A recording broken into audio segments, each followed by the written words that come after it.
ମୋ ବଡ଼ ଦିଦି ଉପରେ ମୁଁ ଆଗରୁ ନଜର ପକାଇଥିଲି। ସେ ଇଞ୍ଜିନିୟରିଂ ପଢ଼ା ଶେଷ କରିବା ପରେ ଏବେ ଘରେ ରହୁଛି ଏବଂ ଚାକିରି ପାଇଁ ଚେଷ୍ଟା କରୁଛି। ସେଥିପାଇଁ ଏବେ ସେ ଅଧିକ ସମୟ ଘରେ ରହୁଛି। ଦିଦି ଗାଧୋଇବା ବେଳେ ମୁଁ ଲୁଚି ଲୁଚି ଗାଧୁଆ ଘର କି ହଲ୍ ଦେଇ ତାକୁ ସବୁଦିନେ ଦେଖେ। ଦିଦି ଦେହର ଅଙ୍ଗ ପ୍ରତ୍ୟଙ୍ଗ ଦେଖି ମୋ ବାଣ୍ଡ ପୁରା ଶକ୍ତ ହୋଇ ଠିଆ ହୋଇଯାଏ।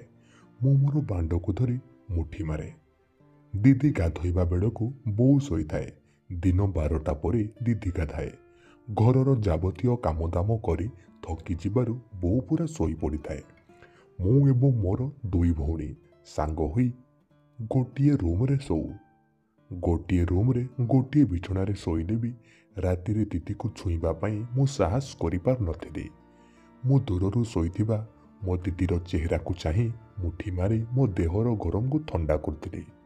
ଅନେକ ଦିନ ଏହିପରି କଟିଲା।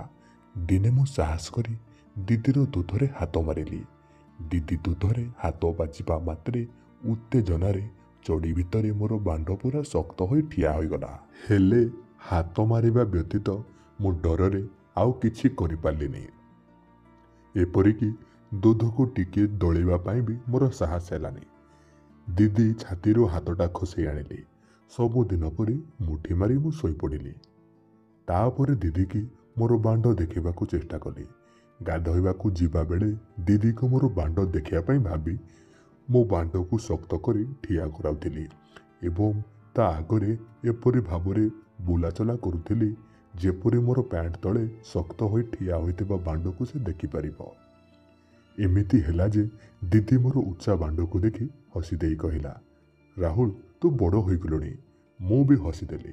ଏହାଦ୍ୱାରା ମୋର ସାହସ ବଢ଼ିଲା। ତା ପରଦିନ ମୁଁ ଯୋଜନା କଲି ଯେ ମୁଁ ଗାଧୋଇ ସାରିବା ପରେ ମୋ ଟାୱଲକୁ ଖସେଇ ପକେଇ ବାଣ୍ଡକୁ ଦିଦିକୁ ଦେଖେଇଦେବି। ମୁଁ ଗାଧୋଇ ସାରି ରୁମ୍କୁ ଆସିଲି।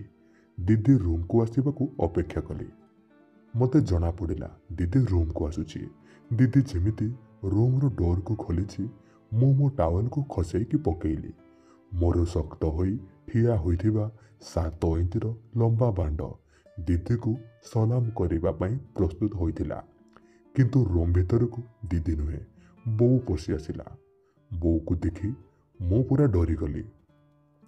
ଟାୱଲକୁ ଉଠେଇ ମୋ ଅଣ୍ଟାରେ ଗୁଡ଼େଇ ପକେଇ ମୁଁ ମୋର ବାଣ୍ଡକୁ ଘୋଡ଼େଇ ପକେଇଲି। କିନ୍ତୁ ବୋଉ ମୋର ବାଣ୍ଡକୁ ଦେଖି ସାରିଥିଲା। ବୋଉ ଆଖିରେ ଏକ ଅଜବ ଚମକ ମୁଁ ଦେଖିଲି। ବୋଉ କହିଲା, ରାହୁଲ ତୁ ବଡ଼ ହୋଇଗଲୁଣି, ପୋଷାକ ଠିକ୍ ଭାବରେ ବଦଳା। ଏହା କହି ବୋଉ ରୁମ୍ ଭିତରୁ ବାହାରି ଗଲା। ଏହାପରେ ମୁଁ ମୋ ଦିଦିକୁ ବାଣ୍ଡ ଦେଖେଇବାର ସ୍ୱପ୍ନ ଛାଡ଼ିଦେଲି।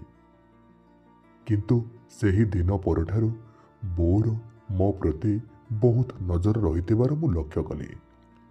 2 ଦିନ ପରେ ମୋ ମାମୁଙ୍କ ପୁଅର ବାହାଘର ଥିଲା। ମୋର ପରୀକ୍ଷା ବି ଥିଲା। ଦିଦି ମାମୁଁ ଘରକୁ ଚାଲିଗଲା। ମୋର ପରୀକ୍ଷା ପାଇଁ ବୋଉକୁ ବି ଘରେ ରହିବାକୁ ପଡ଼ିଲା। ଦିଦି ନଥିବାରୁ ମୋ ମନ ବହୁତ ଦୁଃଖ ହେଉଥିଲା। ସେଦିନ ରାତିରେ ତା ପାଖରେ ଶୋଇବା ପାଇଁ ବୋଉ ମୋତେ ଡାକିଲା। ମୁଁ ବହୁତ ସତର୍କ ହୋଇ ଶୋଇଲି, କାଳେ ବୋଉ ଉପରେ ମୋର ହାତ କି ଗୋଡ଼ ପଡ଼ିଯିବ ବୋଲି। ହେଲେ ବୋଉ ମୋ ଦେହରେ ଚିପି ହୋଇ ହାତ ପକେଇ ଶୋଇଲା। ତା ପରଦିନ ବୋଉ ଗାଧୋଇବା ବେଳେ ଗାଧୁଆ ଘରୁ ମୋତେ 2 ଥର ଡାକିଲା। ପ୍ରଥମ ଥର ସାବୁନ ପାଇଁ ଏବଂ ତା ପରଥର ଟାୱଲ ପାଇଁ। ମୁଁ ଯେତେବେଳେ ବୋଉକୁ ସାବୁନ ଦେବା ପାଇଁ ଗଲି, ବୋଉ ଗାଧୁଆ ଘର ଡୋରକୁ ଅଧା ଖୋଲା କରି ମୋ ହାତରୁ ସାବୁନ ନେଲା। ବୋଉ ଦେହର ଡାହାଣ ଭାଗଟା ମୋତେ ପୁରା ସ୍ପଷ୍ଟ ଦେଖାଯାଉଥିଲା। ସେ ତା ଦେହରେ ପାଣି ଢାଳି ହୋଇଥିଲା ଏବଂ ତା ଲୁଗା ପାଣିରେ ପୁରା ଭିଜି ଯାଇଥିଲା। ବ୍ଲାଉଜ ବଗେରା ସବୁ ଖୋଲି ଦେଇଥିବାରୁ ଓଦା ଲୁଗା ଭିତରୁ ବୋଉର ବଡ଼ ଦୁଧ ଓ ଦୁଧର କଳା ବୁଣ୍ଡି ସ୍ପଷ୍ଟ ବାରି ହୋଇ ପଡ଼ୁଥିଲା। ଏହା ଦେଖି ମୋର ବାଣ୍ଡ ଗରମ ହୋଇ ଉଠିଲା। ମୁଁ ଫେରି ଆସିବା ବେଳକୁ ବୋଉର ଦୁଧ ଖାଲି ମୋ ଆଖି ଆଗରେ ନାଚି ଉଠୁଥିଲା।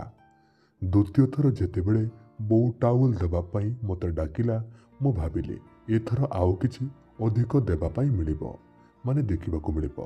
ମୁଁ ଟାୱଲ ନେଇ ବୋଉକୁ ଦେବା ପାଇଁ ଗାଧୁଆ ଘରକୁ ଗଲା ବେଳକୁ ଗାଧୁଆ ଘର ଡୋରଟା ପୁରା ଖୋଲା ଥିଲା। ବୋଉ ନଇଁ ପଡ଼ି ତା ପାଦକୁ ଘଷୁଥିଲା। ତା ଲୁଗାର ପଣତଟା ତା ଦେହରୁ ଖସିଯାଇ ଚଟାଣ ଉପରେ ଲଟୁଥିଲା। ଆଉ ବୋଉର ବଡ଼ ବଡ଼ ଖୋଲା ଖୋଲା ଦୁଧ ଦୁଇଟା ଓହଳିଥିଲା। ଗୋରା ଦୁଧରେ ପାଣି ଲାଗି ପୁରା ଚିକ୍ ଚିକ୍ କରୁଥିଲା। ବୋଉର ଲଙ୍ଗଳା ଦୁଧକୁ ଦେଖି ମୋ ଦେହ ଖାଲି କଣ ହୋଇଗଲା। ମୁଁ କିଛି ନ କହି ଚୁପ୍ ହୋଇ ଠିଆ ହୋଇ ବୋଉର ଦୁଧକୁ ଚାହୁଁଥିଲି। ମୋତେ ଦେଖି ପକେଇ ବୋଉ ତା ଲୁଗା ପଣତକୁ ଚଟାଣ ଉପରୁ ଉଠେଇ ସିଧା ହୋଇ ଛିଡ଼ା ହୋଇ ତାର ଦୁଧକୁ ଘୋଡ଼େଇଲା। ତାର ଦୁଧ ଘୋଡ଼େଇବାରେ ସେତେ ବ୍ୟଗ୍ରତା ନଥିଲା। କହିଲା, ଆସୁନି ପୁଅ, ଦେ ମୋତେ ଦେ। ବୋଉ ଟାଉଲ ନେବାକୁ ଗାଧୁଆଘର ଡୋର ପାଖକୁ ଆଗେଇ ଆସିଲା। ବୋଉ ମୋ ମୁଣ୍ଡରେ ହାତ ବୁଲେଇ ଦେଇ କହିଲା, କ'ଣ ଦେଖୁଥିଲୁ? ଆଗରୁ କେବେ କ'ଣ ଦେଖିନୁ? ମୋ ହାତରୁ ଟାୱେଲ ନେଇ ବୋଉ ଡୋରକୁ ବନ୍ଦ କରିଦେଲା। ମୁଁ ତା ଗୋରା ଦେହ, ବଡ଼ ବଡ଼ ଗୋଲ ଦୁଧ ଦେଖି ଏତେ ଗରମ ହୋଇଯାଇଥିଲି ଯେ ମୁଁ ମୋ ରୁମ୍କୁ ଆସି ମୋର ପ୍ୟାଣ୍ଟ ଖୋଲି ପକେଇ ତାର ଦୁଧକୁ ମନେ ପକେଇ ମୁଠି ମାରିଲି। ମୁଠି ମାରିବାରେ ମୁଁ ଏମିତି ନିମଗ୍ନ ହୋଇଯାଇଥିଲି ଯେ ଡୋରଟା ଭିତର ପଟୁ ବନ୍ଦ କରିବା ପାଇଁ ଭୁଲି ଯାଇଥିଲି। ହଠାତ୍ ମୋ ରୁମ୍ ଡୋର ଖୋଲି ବୋଉ ଭିତରକୁ ପଶି ଆସିଲା। ବୋଉ କେବଳ ଟାୱେଲଟା ଘୋଡ଼େଇ ହୋଇଥିଲା, ଆଉ କିଛି ବି ପିନ୍ଧିନଥିଲା। ମୁଁ ମୁଠି ମାରୁଥିବା ଅବସ୍ଥାରେ ବୋଉ ମୋତେ ଦେଖିଲା। ସେ ମୋ ପାଖକୁ ଚାଲି ଆସିଲା ଏବଂ ମୋତେ ଧମକେଇ କହିଲା, ତୁ ଏ କ'ଣ କରୁଛୁ? ଏସବୁ ଖରାପ କାମ। ସେ ଯେମିତି ମୋ ପାଖରେ ପହଞ୍ଚିଛି ତା ଦେହରୁ ଟାୱେଲଟା ଖୋଲିଯାଇ ଗଳି ପଡ଼ିଲା। ପ୍ରଥମ ଥର ପାଇଁ ମୁଁ ମୋ ବୋଉର ସୁନ୍ଦରିଆ ଲଙ୍ଗଳା ଦେହକୁ ଅତି ପାଖରୁ ଦେଖିଲି। ତାର ବଡ଼ ବଡ଼ ଦୁଧ, ଗୋଲାପୀ ବିଆ ଉପରେ ଅଳ୍ପ ହାଲୁକା ବାଳରେ ବୋଉ ବହୁତ ସୁନ୍ଦର ଦେଖାଯାଉଥିଲା। ବୋଉକୁ ଏପରି ଭାବରେ ଦେଖି ମୁଁ ମୋଟେ ନିଜକୁ ଆୟତ୍ତରେ ରଖିପାରିଲିନି। ହଠାତ୍ ବୋଉ ମୋର ବାଣ୍ଡକୁ ଧରି ପକେଇଲା। ମୁଠି ମାରିବା ଠିକ୍ ନୁହେଁ। ମୁଠି ମାରିଲେ ବାଣ୍ଡ ଦୁର୍ବଳ ହୋଇଯାଏ। ବାଣ୍ଡକୁ କିପରି ଭାବରେ ବ୍ୟବହାର କରାଯାଇପାରିବ ସେ କଥା ମୁଁ ତୋତେ ବତେଇ ଦେଉଛି। ତାପରେ ତୁରନ୍ତ ବୋଉ ମୋର ବାଣ୍ଡକୁ ତା ପାଟିରେ ପୁରେଇ ଚୋଷିବାକୁ ଲାଗିଲା। ବୋଉ ଏଭଳି କରିବା ଦେଖି ମୁଁ ପୁରା ଆଶ୍ଚର୍ଯ୍ୟ ହୋଇଗଲି। କିନ୍ତୁ ମୁଁ ଜମାରୁ ବୋଉକୁ ମଧ୍ୟ ବିରୋଧ କଲିନି। ମୁଁ ବୋଉର ଦୁଧ ଉପରେ ହାତ ରଖି ସାଉଁଳେଇଲି। ଦୁଧକୁ ଧୀରେ ଧୀରେ ଚିପିବାରୁ ବୋଉର ଦୁଧ ଭୁଣ୍ଡି ଶକ୍ତ ହୋଇ ଉଠିଲା। ମୋ ବୋଉର ନରମ ଦୁଧକୁ ଚିପିବା ଏବଂ ସେ ତା ରସାଳ ଜିଭରେ ମୋର ବାଣ୍ଡକୁ ଚାଟିବା ଫଳରେ ମୋତେ ବହୁତ ମଜା ଲାଗୁଥିଲା। ବୋଉ କହିଲା, ଆଉ ଟିକେ ଜୋରରେ ଚିପୁନୁ। ବୋଉ କଥା ଶୁଣି ଗରମ ହୋଇ ମୁଁ ଜୋରରେ ଆସିଗଲି ଏବଂ ବୋଉର ଦୁଧକୁ ଜୋର ଜୋର ଚିପି ଦଳିବାକୁ ଲାଗିଲି। ପ୍ରଥମ ଥର ପାଇଁ ମୁଁ କୌଣସି ମାଇକିନାର ଦୁଧକୁ ଛୁଇଁଲି। ସେଥିପାଇଁ ମୁଁ ଯେମିତି ଗରମ ହୋଇ ଉଠିଥିଲି, ମୋତେ ସେମିତି ମଜା ବି ଲାଗୁଥିଲା। ମୋ ଦ୍ୱାରା ବୋଉକୁ ତା ଦୁଧ ଦଳେଇବାକୁ ବହୁତ ମଜା ଆଉ ଖୁସି ଲାଗୁଥିଲା। ସେତେବେଳକୁ ମୋର 7 ଇଞ୍ଚ ଲମ୍ବା ବାଣ୍ଡ ପୁରା ଜୋଶରେ ଆସି ସାରିଥିଲା। ବୋଉର ଦୁଧକୁ ସାଉଁଳୁଥିବା ବେଳେ ହଠାତ୍ ସେ କହିଲା, ବେଟା ବେଡ୍ ଉପରକୁ ଚାଲୁନୁ। ବୋଉ ମୋ ବେଡ୍ ଉପରକୁ ମୁହଁ କରି ଶୋଇପଡ଼ିଲା। ତାପରେ ମୁଁ ଶୋଇଲି। ତା ଦୁଧ ମୋ ମୁହଁର ପୁରା ପାଖରେ ଥିଲା। ମୁଁ ଦୁଧ ଦୁଇଟାକୁ ମୁଠେଇ ଜୋର ଜୋର ଚିପୁଥିଲି। ବୋଉ ତାର ଗୋଟାଏ ଦୁଧକୁ ପାଟିରେ ନେଇ କହିଲା, ଆଗ ପାଟିରେ ପୁରେଇ ଚୋଷ। ମୁଁ ବୋଉର ଦୁଧ ଚୋଷିବା ବେଳେ ଅଚାନକ ବୋଉ କହିଲା, ପ୍ରିୟଙ୍କା ଗାଧୋଇବା ବେଳେ ତୋ ଗାଧୁଆଘର ଡୋର କି ହଲରେ ତାକୁ ଦେଖି ତୋର ବାଣ୍ଡକୁ ମୁଠି ହଲେଇବା ଦିନଠାରୁ ମୁଁ ତୋ ବାଣ୍ଡ କଥା ଜାଣିଥିଲି। ତୁ ବି ମୋତେ ବାରମ୍ବାର ତୋ ଶକ୍ତ ବାଣ୍ଡକୁ ଦେଖେଇବାକୁ ଚେଷ୍ଟା କରୁଥିଲୁ। ଆଜିକାଲି ତୋ ବାପା ମୋତେ ଘିଉନାହାନ୍ତି, ତେଣୁ ତାଙ୍କ ବାଣ୍ଡ ଦେଖିବାକେ ତାକୁ ଛୁଇଁବା ମୋ ପାଇଁ ସ୍ୱପ୍ନ ହୋଇଗଲାଣି। ଯେବେଠାରୁ ମୁଁ ତୋର ଠିଆ ହୋଇଥିବା ବାଣ୍ଡକୁ ଦେଖିଲିଣି ସେଦିନଠାରୁ ମୋ ବିଆ କୁଣ୍ଡେଇ ହେଉଛି। ତୁ ଆଜି ତୋ ବାଣ୍ଡରେ ମୋ ବିଆର ଗୋଲକୁ ଶାନ୍ତ କରିଦେ। ମୁଁ ପଚାରିଲି, ଆଚ୍ଛା ବୋଉ, ମୁଁ ଦିଦିକି ଦେଖୁଥିବା କଥା ତୁ କେବେ ଦେଖିଲୁ? ବୋଉ କହିଲା, ତୁ ତୋ ଦିଦିର ଲଙ୍ଗଳା ଦେହ ଦେଖିବାରେ ତୁ ଏମିତି ବ୍ୟସ୍ତ ରହିଯାଉ ଯେ ମୁଁ ତୋତେ ଦେଖୁଛି ବୋଲି ତୁ ଜାଣିପାରୁନି। ଏବେ ତୁ ମୋ ବିଆକୁ ଚାଟ।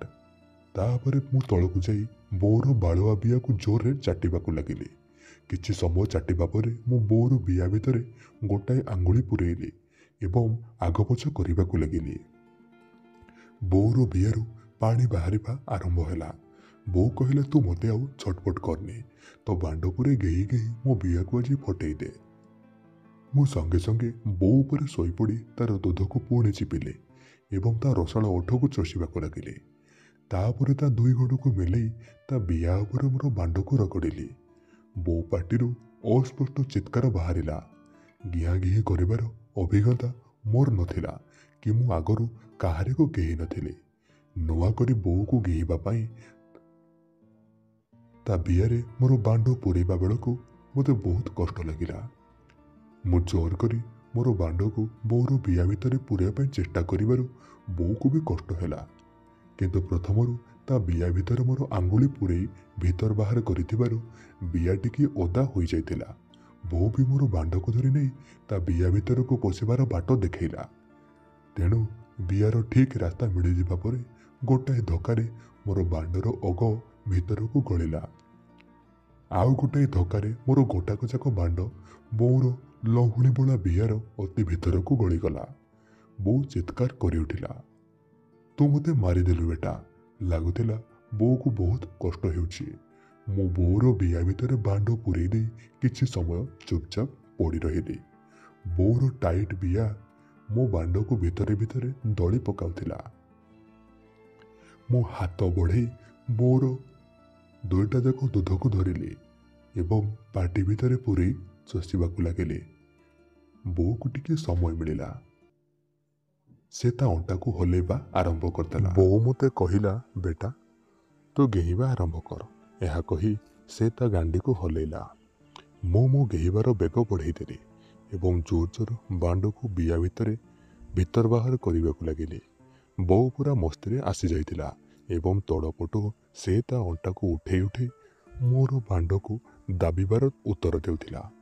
ବୋଉ କହିଲା, ତୁ ମୋ ରାଜା, ଆହୁରି ଜୋରରେ ତୋର ବାଣ୍ଡକୁ ମୋ ବିଆ ଭିତରେ ଦାବ। ମୁଁ କହିଲି, ଏଇନି ମୋ ରାଣୀ, ଏ ବାଣ୍ଡ ତ ତୋରି ପାଇଁ। ବୋଉ ମୋତେ ତା ଦୁଇ ବାହୁରେ କଷି କରି ଭିଡ଼ି ଧରିଲା ଏବଂ ତା ବିଆ ଭିତରେ ସେ ତା ଆଗ୍ନେୟଗିରିର ଲାଭା ଉଦ୍ଗୀରଣ କରି ଗରମ ପାଣି ଛାଡ଼ିଲା। ସେତେବେଳେ ପର୍ଯ୍ୟନ୍ତ ମୋ ବାଣ୍ଡରୁ ବୀର୍ଯ୍ୟ ବାହାରି ନଥିଲା। ମୁଁ କହିଲି, ବୋଉ ଏବେ ଆଉ ସମ୍ଭାଳି ହେବନି, ମୋର ବୀର୍ଯ୍ୟ ବାହାରିବାର ସମୟ ଆସିଲା। ବୋଉ କହିଲା, ଦେ ତୋ ବୋଉର ବିଆକୁ ଆଜି ତୋ ବୀର୍ଯ୍ୟରେ ପୁରା ଓଦା କରି ଭସେଇ ଦେ। ବହୁତ ଦିନ ଧରି ତୋ ବୋଉର ବିଆ ଶୁଖିଲା ପଡ଼ିଛି। ହଠାତ୍ ମୋ ବାଣ୍ଡରୁ ପିଚକାରୀ ମାରିବା ଭଳି ବୀର୍ଯ୍ୟ ବୋଉର ବିଆ ଭିତରକୁ ପିଚିକି ଗଲା। ମୁଁ ଧଇଁ ସଇଁ ହୋଇ ବୋଉର ଦୁଧ ଉପରେ ମୋର ମୁଣ୍ଡକୁ ଥାପି ତାକୁ କଷି କରି ଜାବୁଡ଼ି ଧରି ଶୋଇଗଲି। ତାପରେ ବୋଉ ମୋର ପିଠିକୁ ଆଉଁସି ପକେଇଲା। ସେଦିନ ମୁଁ ବୋଉକୁ 4 ଥର ଗେହିଲି। ବୋଉ ମୋ ଉପରେ ପୁରା ଖୁସି ହୋଇଗଲା। ଏହା ପରଠାରୁ ଦିଦିକୁ ମୋ ଶିକାରର ନିଶାଣ କରିବା ପରିବର୍ତ୍ତେ ମୋ ବନ୍ଧୁକର ସବୁଯାକ ଗୁଳି ମୋ ବୋଉର ବିଆ ଭିତରକୁ ଛାଡ଼ି ତାକୁ ଶିକାର କରିବାକୁ ଲାଗିଲି। ଦର୍ଶକ ବନ୍ଧୁ, କାହାଣୀଟି ଏଇଠି ସମାପ୍ତ ହେଉଛି। କାହାଣୀ କେବଳ ଆପଣମାନଙ୍କର ମନୋରଞ୍ଜନ ପାଇଁ ଆମେ ତିଆରି କରିଛୁ। ଦୟାକରି ଆପଣମାନେ କାହାଣୀଟିକୁ ଜମାରୁ ଦେହକୁ ନେବେ ନାହିଁ। ଆଜି ପାଇଁ ଏତିକି। ହଁ, ତା ପୂର୍ବରୁ ଯଦି ଆପଣମାନେ ଆମ ଟେଲିଗ୍ରାମ ଚ୍ୟାନେଲରେ ଜଏନ୍ ହୋଇନାହାନ୍ତି, ତାହେଲେ ଏହି ଭିଡ଼ିଓର କମେଣ୍ଟ ସେକ୍ସନରେ ଟେଲିଗ୍ରାମ ଚ୍ୟାନେଲର ଲିଙ୍କ ପିନ୍ କରାଯାଇଛି। ଜଲ୍ଦି ଯାଇ ଆମ ଟେଲିଗ୍ରାମ ଚ୍ୟାନେଲରେ ଜଏନ୍ କରନ୍ତୁ। ସେ ଚ୍ୟାନେଲରେ ଜଏନ୍ କଲା ପରେ ଆପଣମାନେ ଆମର ସବୁ ଭିଡ଼ିଓ ଗୁଡ଼ିକ କିମ୍ବା କାହାଣୀ ଗୁଡ଼ିକ ଆପଣ ସେଠି ଫାଷ୍ଟ ଜଏନ୍ କରନ୍ତୁ। ତାପରେ ଆପଣ ଜାଣିପାରିବେ ଯେ ଆମ ଟେଲିଗ୍ରାମ ଗ୍ରୁପରେ କ'ଣ ଅଛି କ'ଣ ନାହିଁ। ଆଜି ପାଇଁ ଏତିକି, ରହୁଛି।